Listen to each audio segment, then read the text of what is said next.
Hello. It's not Kate tonight, it's me. I'm Emma. I'm one of the ambassadors, and I am going to do tonight's 25 Tuesdays with Way live Instagram. So as part of Way's 25th anniversary celebrations, Way are sharing the stories of 25 different people over 25 weeks. They're going to be hearing from some fascinating guests with some truly inspirational stories, running every Tuesday evening and covering a wide range of topics from March through to August. There's 5 different hosts covering 4 6-week blocks of topics, and currently the phase is Faces Behind Way, which Kate, who is one of the trustees, is supposed to be doing, but sadly she can't make tonight, so I'm one of the ambassadors and I've stepped in. The Way 25 Tuesdays follows on the heels of the very popular Talk Away with Kate series that Kate did. They were started during lockdown, and they told the stories of around 50 members of Widowed and Young, giving an insight into the many different faces of widowhood. You can see all those videos saved over on the Way Instagram video channel. For those who don't know much about Way, Way is Widowed and Young. It's the only national charity in the UK for men and women aged 50 or under when their partner died. It was founded 25 years ago and has now got more than 4,400 members, which is brilliant, across England, Scotland and Northern Ireland. The charity provides peer-to-peer support to young widowed people as they adjust to life without their partner. So tonight, in this first block of the series, I'm standing in for Kate, and she's been talking to people about Faces Behind Way. She spoke to the inspirational founder, Caroline Searle, over the last couple of weeks, was one of her guests. And she's also spoken to some of the incredible volunteers and one of our newest team members, Eleanor. Tonight, on behalf of Kate, I'll be talking to one of Way's local volunteers who forms the backbone of Way's peer support network. We've got 119 volunteers across England, Wales, Scotland and Northern Ireland in 55 different areas, and they help to support members on a local level. The area contacts play a key role in welcoming new members to the charity, offering support and organising events at a local level. Tonight I'm going to be talking to Ian Anstey. He's been the area contact for Somerset since 2019. I'll introduce him and then I'll invite him in a second. But Ian's wife Kathy died of bowel cancer in 2013 when their son Sam was only 1 year old. Ian found Way a few months later and found it good to meet people in the same boat. He lived in Leicestershire at the time, which wasn't a very active group, and then he moved to just outside Bristol when Sam was about to start school. Ian started organising meetups and took on the area coordinator role for Somerset in 2019, and I think there's about 180 members now. He's got an area coordinator assist called Sue Thomas, and I'm going to try to see if I can invite Ian in now.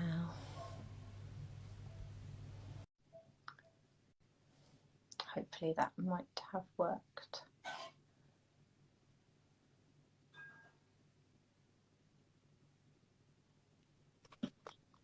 Brilliant. Hello. Ian. Hiya. Hi there. Brilliant. It worked. So face one's done. I'm really pleased. It's fabulous to have you on here. Thank you. So I don't know if you heard a little bit of the intro that I was just doing there. Yes, I did. Thank you. Yeah. Brilliant. So I was wondering, can you tell us a little bit about Kathy and what she was like and how you guys met? Yeah, sure. We met at uni. We were in Sheffield. We were both training to be occupational therapists. Okay. We sort of met on the first year of the course, and then it was romance through that. And then when we graduated, we moved in together and then got married the following year. She'd quite like she'd been really into kayaking when she was younger. Oh wow. And did a bit of volunteering. She'd been like a brownie leader. And then, but I think she was really, really excited to get her own home, make her own home. And then, so sort of we bought our own house, then and then got married, and then a couple of years later, as you do, started a family.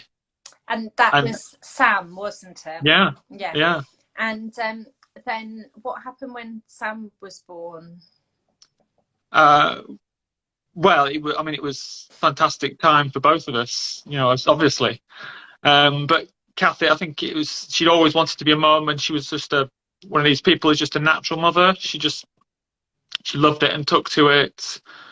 She was just blooming through pregnancy really well, and had a fantastic year off on maternity leave.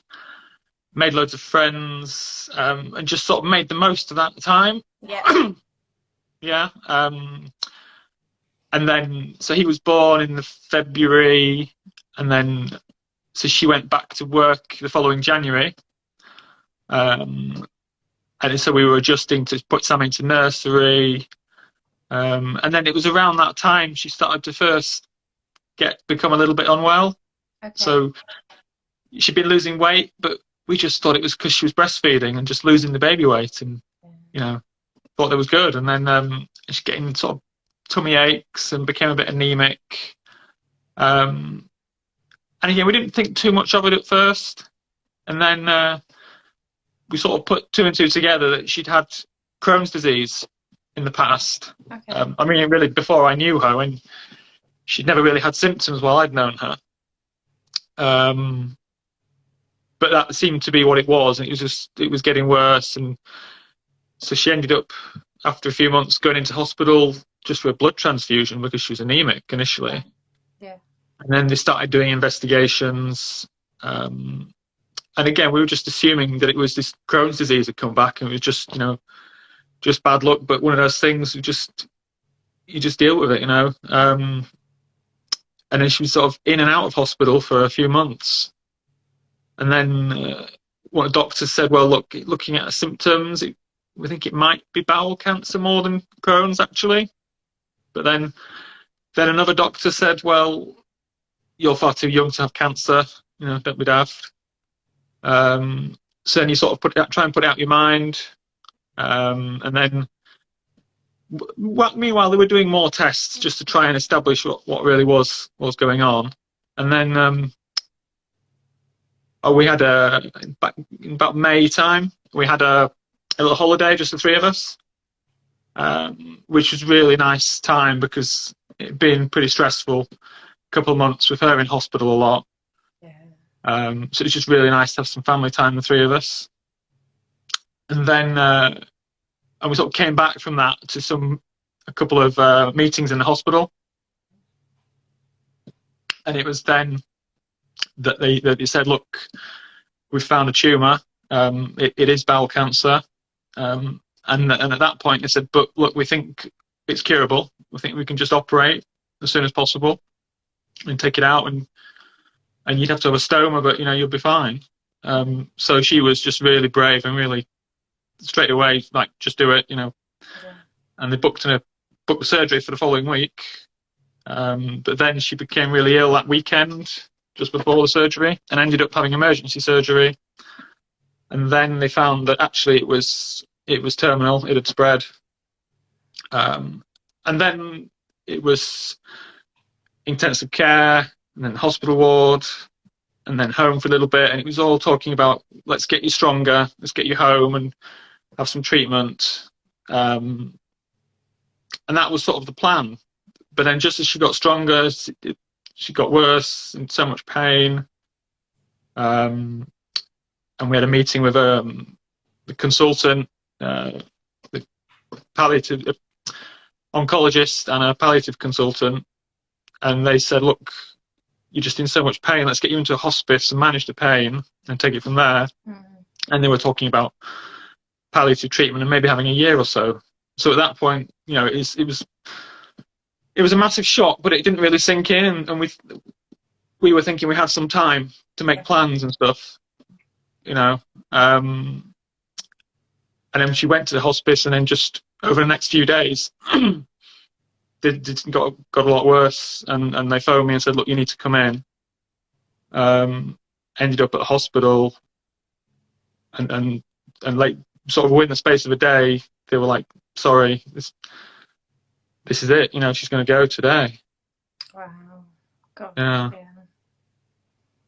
So it went from the whole illness was 6 months, I would say, and yeah, sort of 3 months of being in and out of hospital, and then the last month she just couldn't do anything really. It was just too much pain, and Gosh, I'm she so sorry. That sounds so sudden for you after the expectation of thinking you had some time together. yeah, and she just it got to the point where she just didn't know Sam. She just didn't know a little boy anymore. She couldn't do anything for him. It was heartbreaking. So heartbreaking. And then sadly, you and Sam found yourselves on your own, and that meant a young lad for you to look after. How did you cope looking after? I mean, he must have been tiny.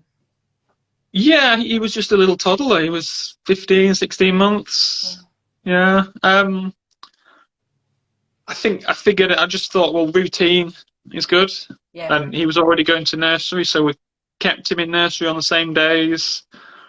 Just sort of carried on with that, and family rallied round to begin with. A lot of help from family staying over, and just accepting any offers of friends to, you know, invite me for a meal, a day out, or come around for some company. Yeah. I read the article that you did for I don't know whether it was Four-Way, but about it, and it really resonated with me how massive it must have been for you going to. It mentioned something about the mum and toddler groups, that you wanted to keep the routine going, so you went along with Sam, and that must have been fabulous for him to keep the routine, but it must have been challenging for you. Yeah, it was strange. Because nobody really knows what to say or do, you know. But yeah, it's like Kathy had made a lot of friends through mum and toddler groups, and suddenly I had to assume that role. So yeah, I just went along and just sort of got stuck in with the other mums really, and became one of them. I love it. What do you think some of the challenges were of being a young widowed dad? I mean, I guess it was good to have the company of the mums, but it's never quite one of them, I guess. And I think it's really lonely at times, especially evenings and weekends. Like a Sunday afternoon was the hardest time, when, you know, it's that sort of, when you're in a family, you just want to have that chill out time, or and he was too young to really know or be able to ask anything. You just want attention, you know, and sometimes I just want time to do nothing. And that time to do nothing, that's so precious, isn't it? So when did you find Way in the story of being a widow? It was about 3 months after Kathy died. I think it was, she died in the June, and it was around September, and I'd just been sort of Googling. I was sort of thinking, I need to start thinking about getting on with life and going back to work, and how I'm going to, you know, find ways to cope and help. And I just Googled things for like bereavement, and found Way advertised through that, and I thought, oh wow, this is me, you know.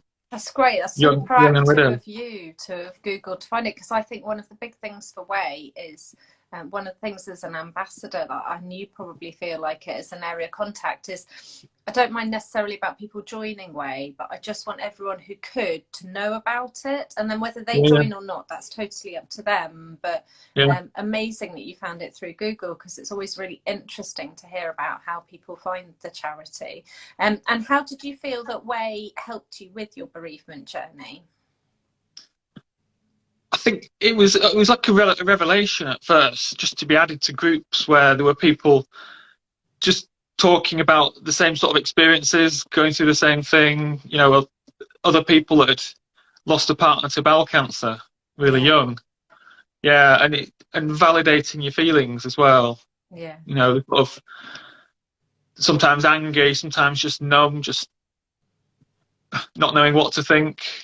You know, and I think some people, there's an expectation with grief. Some people expect you to be crying, or you know, or that you should be over it in a certain amount of time. And joining a community like Way just made me realise that there's no set way of doing it. You know, it's no set it rules. comes Your and way or the goes. right way. Yeah. Yeah, absolutely. And Yeah. with Way, did you find that you met up with people as well, or was it mainly how much of Way did you use when you joined it? Initially, I think it was more online Right. help, but Yeah. I did go. There was maybe a meal back once a month. Yeah. Go out for a meal, and that was good. You know, just to have a night out, just to get out of the house and chat with people who similar experiences. Mm. Yeah, Mm. yeah. Yeah. And then you became a volunteer in 2019, didn't you? So that's Yeah. some years later. How did you get involved as a volunteer, and what does an area contact kind of involve? So I moved down to near Bristol, where I live now, in 2016, and didn't know many people in the area. So, but I joined the local Way group, and that was really useful, a really good way to meet people who I knew would understand my situation, and for Sam as well. It's always really good for him to meet people, other children that have lost a parent. So as I sort of got to know people, I started organising events, you know, arranging a meal or going out for a walk. And then the current, or the then area contact, sort of, I think he was struggling to commit to it, Right. and said, "Oh, do you fancy doing it, Ian? You know, because you seem to be quite proactive." So I thought, why not? Yeah. So I guess, yeah, I'm the point of contact for people first of all. So when somebody joins, I get notified that somebody's joined Way in the area, and I send them an email, just like a sort of a hello, just welcome to the group. No one wants to join. Yes. Yeah. Yeah. Yeah, and just explaining a little bit about what we do, kind of the benefits of it, and the kind of meetups we do. And we do things like going out for coffee, evening meals, going out for drinks, walks, like in country park. Oh, lovely. We've done a few camping trips, stayed in bunk barns. About 20 of us, about 5 or 6 families go. Just cook a communal meal, have some drinks, go for a walk, go to a pub, just weekends away. That sounds absolutely brilliant. And did you find that over the pandemic things changed quite a bit for you, especially as you're obviously mentioning there quite a few like face-to-face meetups? Yeah, I mean, I just had to stop, obviously. And we tried to do online things using Zoom, as everybody did. You know, I don't think we did a huge amount in Somerset. I found it personally quite draining. Yeah. Just the whole COVID situation. But we did a few sort of Zoom meets, and I think signposting, because of course the advantage of Zoom is that anyone in the country can link up. Yeah. So that is something Way has really embraced. Yeah. Doing things like the bingos and quiz nights. And it's really good for new members. I think they can join a Zoom chat and chat to people without having to leave your own home, Yeah. which is ideal, especially if you've got young kids. Yeah. You know, it can be really hard to find babysitting. Yeah. No, So definitely. Zoom works really well like that. And we set up a WhatsApp group as well, which is quite nice because not everybody uses Facebook, and it's good to just got to check in with people. You know, and people just say hi. That's a really So that, good idea. yeah, that was pretty useful in the early days of lockdown. Yeah. Yeah. And is your Facebook, your WhatsApp group, is that still going now, or is that something that was just for the pandemic? It is still there. It's not used so much now. It's sort of sporadic, but yeah. For example, if we've got an event coming up or we want to remind people, it's just another. Yeah. So it's just another medium to use. Yeah. No, definitely. And it sounds as though you do so much, for which amazing. Thank you, Ian. How does it feel for you personally being a volunteer after the involvement and the benefit you've had from Way, and now seeing everything? Yeah.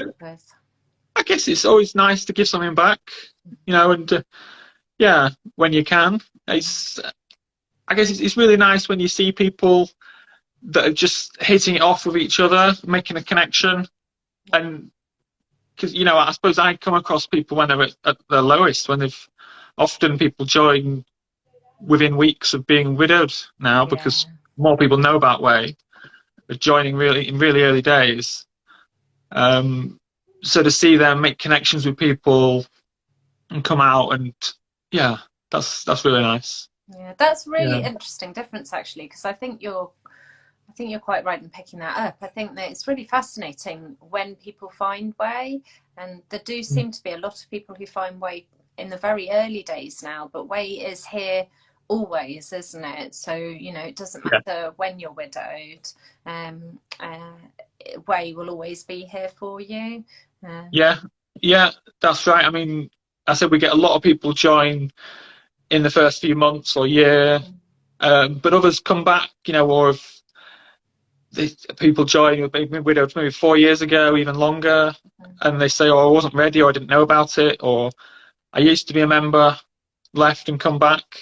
And I find that really interesting. I mentioned we had a quick chat that I did that. I joined Way pretty early on, and I think I personally wasn't ready, and I felt a bit overwhelmed by all, and I didn't really like the concept of labelling myself as a widow, and so I then left. And then when I rejoined Way, I embraced it with open arms, but it was a bit strange because I wasn't newly widowed anymore, but I was newly accepting of the fact that I was widowed, if that makes sense. Yeah, and that's it. You'll always be widowed, even people that go on and find new partners and get remarried. You know, a lot stay members because they've always had that experience. It's sort of, you know, it shapes you, and you never no, I really like that, and I think there's part of you, I totally agree, that is always missing that special person, and no matter if you move on or what have you, that part of you is still always there, isn't it? And you carry that with you, especially when we've got a kid, because then it's the parent of your child as well, isn't it? Absolutely. So you said a little bit about the meetups that you organise. The one that you didn't mention, and I think that you mentioned that to me, that you maybe can't attend this year, but I know that you've been a really big fan of it in the past, is the Big Picnic. Is it possible to say a little bit about the Big Picnic and what you do in Somerset? Yeah, of course, So the Big Picnic, I think Way have been doing it for about 10 years. And it's an annual event where each local area organises a picnic in a park or country park, and it's just a big get together. Really, bring some, you know, cake, sandwiches, drinks, have a game of football, get together, and open it up to family and friends and members, so not just for members. And I think it's become a fixture in the calendar. Yeah, everyone knows it's in the middle of May. And it's always really well attended in Somerset. We get 30, 40 people, I would say, come along. And yeah, this year that it just happens I'm away this year, but I've got a couple of good friends, a couple of sort of regular members in Somerset are organising it. That's So brilliant. it's yeah, That's it's fantastic. And I promising, think it's promising to be a good over. one. I think it's over the 21st and 22nd of May, isn't it? Yeah, So if yeah, anyone's interested, if even if you're not Somerset, check out your local area, and no doubt they'll be doing something similar to Ian's. definitely. Yeah, We talked earlier about some of the challenges about being a young widowed dad. yeah, Obviously, Sam's now grown up, so he was 15 months, but he's now 10, I think. And yeah, yeah. how things changed, and what have been the biggest challenges when you look back over those years as to how things have changed for you and for him? Yeah, yeah, it's changed. It seems, I suppose, like parenting for anyone, it's like once you feel you got the hang of it, suddenly it changes. You know, the goalposts change, and the behaviour that you've cracked is no longer happening, and there's Yeah, something else. You know, but it's amplified when it's just one of you yeah, that's doing it, and so you feel like you're always having to be the bad cop. You know, and on top of that, you've got a child learning to deal with his own grief. yeah, You know, and in a way, at the time when his mum died, it was a blessing that he didn't realise, and he was too young to understand.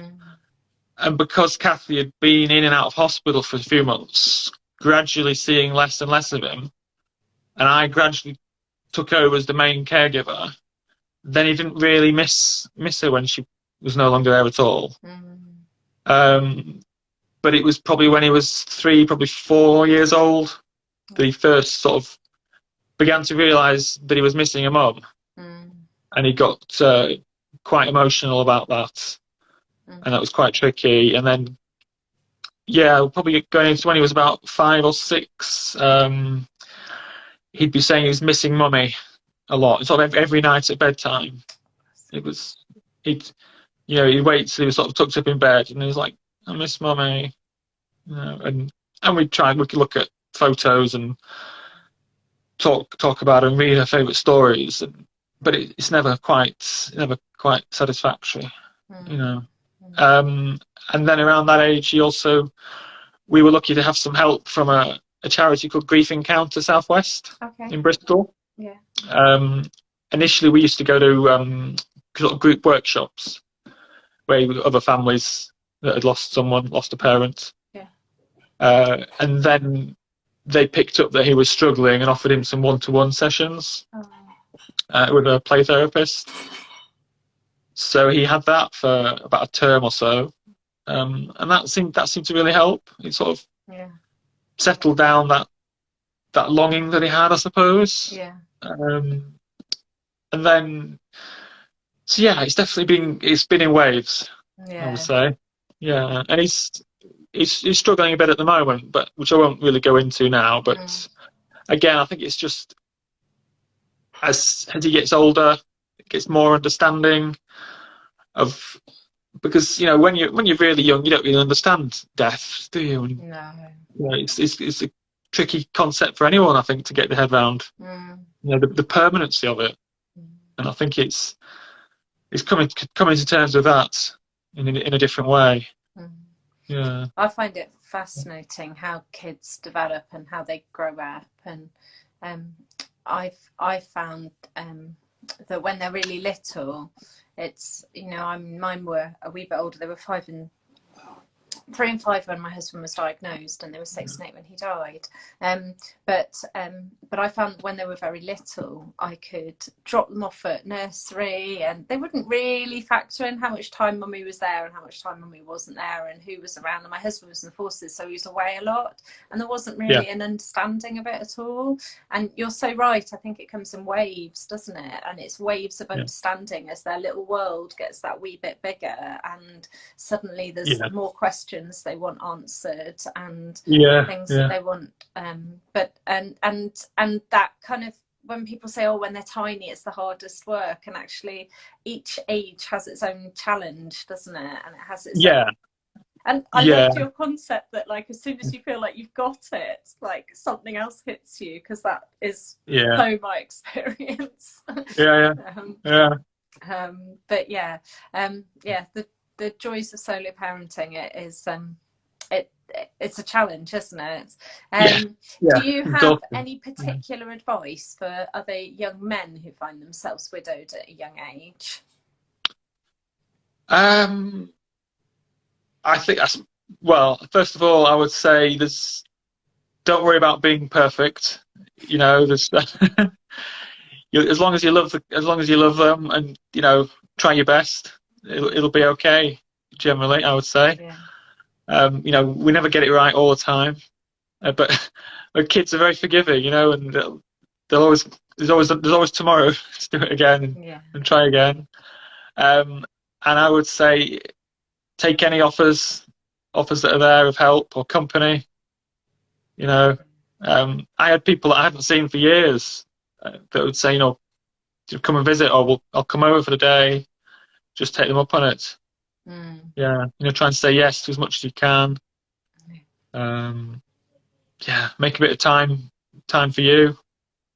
Yeah, I think that's one of the Yeah, hardest, isn't it? Because you feel so, well, I felt so responsible for bringing up children on my own, and that yeah, challenge of building up children on my own, then to actually realise that I need to look after me as well. And that's seriously important. I think that's where Way is so brilliant, because, not only is the main Way and the groups that you organise and that the other area contacts do organise, but yeah, there's other subgroups where you can remember what your hobbies were or what your interests yeah, were, and join a smaller group that I don't know if you're a member of any of those slightly smaller groups.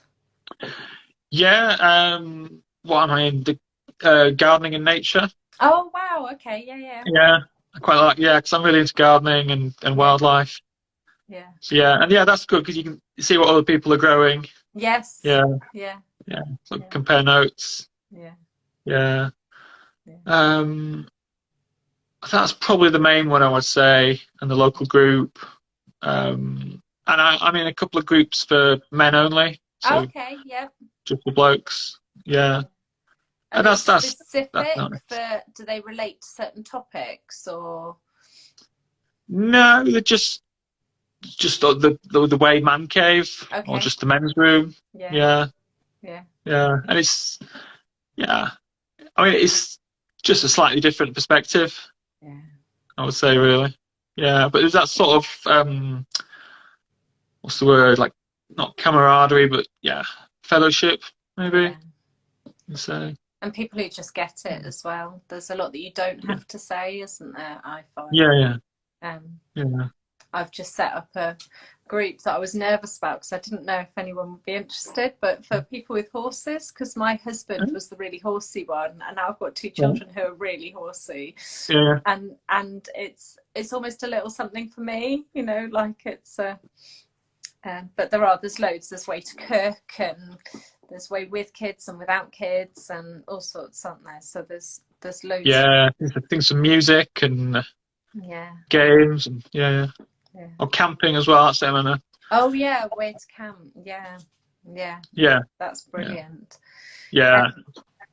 Are there any other comments or anything else about Way, or any other words of advice for other young men who might find themselves widowed at a young age with kids to look after, that you want to mention at all? Um, I would say just keep an open mind to things. Yeah, and just yeah, I definitely give Way a go. And I think as we both said, sometimes it's got to be the right moment for you. Yeah, You know, you might join and feel like you're not in the right place for it, but but maybe you might want to come back to it later. yeah. And Yeah, I think personalities are really important, aren't they? You can turn up yeah, and maybe not necessarily click with people, and turn up on a different day and have a fabulous experience. And yeah, it's just like you say, the perseverance and the keeping. yeah. And sometimes I know it's really hard, but sometimes you've got to be a little bit proactive and Mm, just suggest something. And it's almost like people are waiting for someone else to suggest. You know, you might say, "Oh, what about going for a Sunday lunch here?" And suddenly, three or four other people were thinking of the same thing. yeah, Or actually, turns out people live quite close to you that you didn't realise. yeah, And that's the thing. We are pretty much all volunteers in a way. yeah. There's, so anyone organising something is doing it off their own back. So I always encourage people to just, introduce yourself, say where you're from, and reach out. Yeah. Yeah, and then you'll be surprised who else is there. Yeah, I think that's so right, isn't it? And it's so lovely when you do join the group to get that contact from yourself or whoever else there might be. Just that gentle nudge. You might be feeling a bit anxious about putting yourself out there because it just feels uncomfortable, at least it does to me, sort of saying, Yeah, hi, I'm Emma, and this is a bit yeah, about me. But actually, that's what everyone does. But yeah, having that gentle nudge from someone like yourself to say, introduce yourself. And then this isn't something that we mentioned before, but are there any like standout moments that you've loved with Way, like any of the particular gatherings that you've really enjoyed, or anything that you would really recommend people try to put themselves out of their comfort zone and give it a go? yeah. I think the ones that stand out for me are the weekends away. Okay. Yeah, a really good weekend in a bunk barn in Wales, South Wales. Right. And it's in a really deep valley, so there's no phone signal, no internet. Oh my gosh, I don't know if my kids would survive. Oh, well, the kids, so there was probably 6 or 7 adults and probably about a dozen kids. Oh wow. And yeah, it was just a brilliant escape. Yeah. So yeah, good times chatting in the evening, and we hiked up a hill. That was it. You have to hike up a hill if you wanted to get phone signal. Brilliant. Yeah, My got a bit daughter lost. would be doing that to not lose her streaks on her snaps. Yeah, and then the pub in the evening. And we've done a couple of camping weekends as well, and they're really nice. Yeah, Yeah. really good fun. I Years ago I went to a couple of the AGM events. Oh yeah. Yeah, and that's really good as well. That's so Way as a charity has to hold an AGM, Yeah. but they kind of make it a weekend.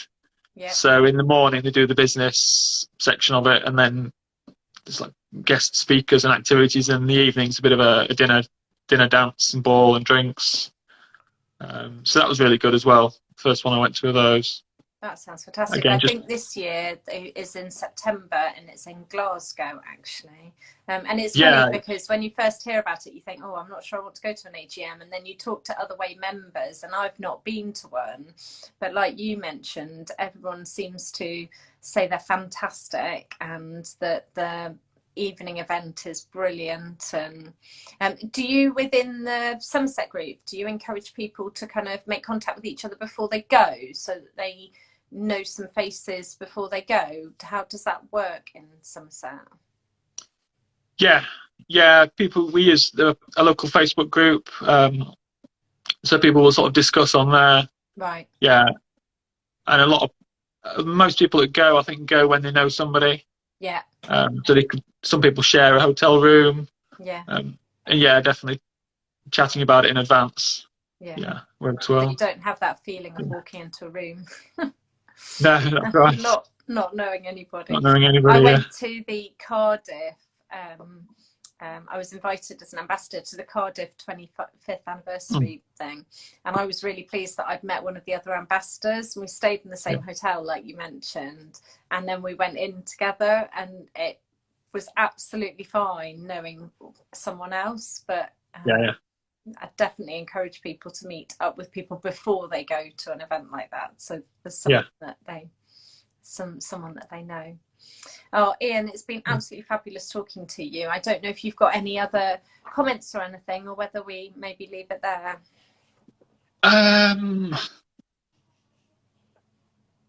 I suppose I would just say, I mean, when I was married to Kathy, I had no idea we existed, Yeah. and it never even occurred to me that there was something like this out there. Mm. But it has, 8 or 9 years down the line, I'm still a member, still getting things from it Yeah. and helping others. And I know other people that have been members longer. Yeah. You know, Yeah.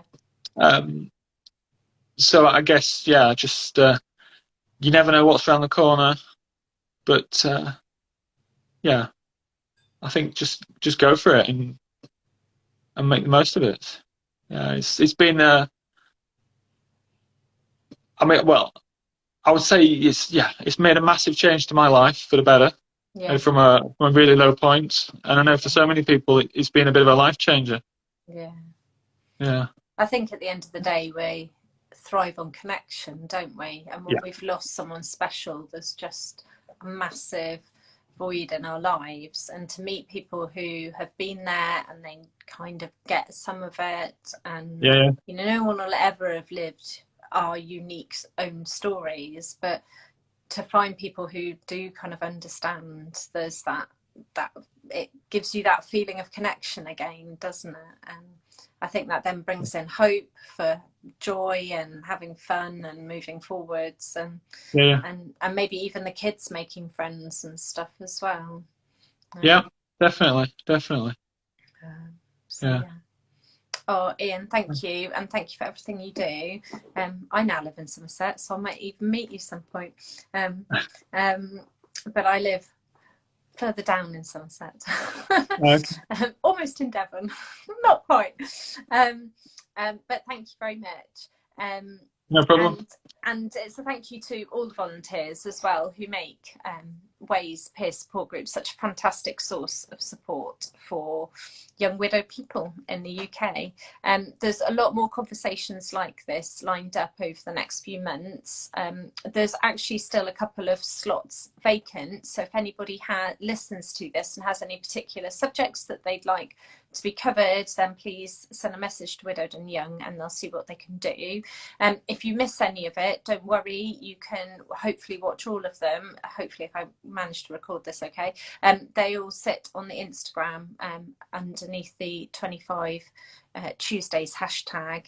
And next Tuesday at 7 o'clock, please listen again, because Kate will be chatting to Way's chair, who is Jo Sedley Burke, about her journey on joining Way and her ambitions to reach out to more young widowed people to let them know the support is there. So please spread the word about Way. And Ian, thank you so much for tonight. It's been really great chatting to you and to hear your story and for sharing everything that you've shared. It was absolutely brilliant. So thank you very much. Well, thank you. A pleasure.